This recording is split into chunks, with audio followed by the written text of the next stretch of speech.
Biləsuvarda artıq 5 illik ənənəsi olan Hinduşka festivalı sakinlər üçün bölgədə kənd təsərrüfatının inkişafına və yerli turizmə marağın artırılmasına xidmət edən ən əlamətdar tədbirlərdən birinə çevrilib.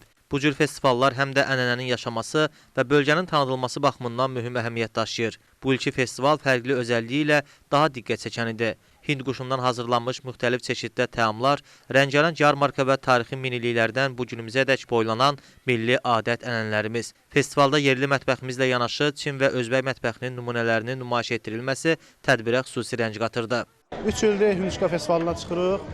Elə bir ənənəli saz yeməklərimizlə hazırlanır. Keçən illərin Hinduşka qoruması ilə aşımız oldu. Bu illər isə mal ətindən Özbək ploğun hazırlamışıqlar. Tadına bağlı çox süper, bəhbəh deyib yeyirlər gəlir. Nuşu canlar olsun. Festivalda çıxış edənlər bildiriblər ki, bugün burada təkcə təamlar deyil, həm də müxtəlif mədəniyyətlər bir araya gəlib.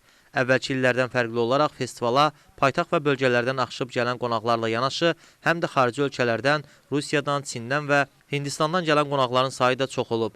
Bu da festivalın artıq beynəlxalq maraq qazandığını göstərir. Azərbaycanda çalışmaqdan çox məmnunam.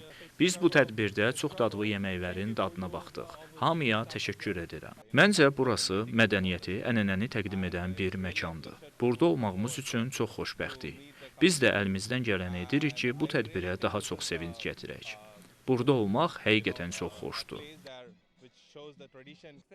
Birinci dəfədir Hind quşu festivalında iştirak edirəm. Bunun üçün çox həyəcanlıyam. Xüsusilə də Amerikada Şükranlıq günü vaxtına təsadüf etdiyinə görə çox sevinirəm. Amerikada biz tez-tez Hind quşu yeyirik. Bu festival haqqında eşidəndən bəri bütün il boyu bunu səbirsizliklə gözləmişəm. Ona görə də burada olduğumdan çox həyəcanlıyam. Tədbirin ən çox maraq doğuran hissələrindən biri də milli mənəvi dəyərlərin sərgilənməsi idi.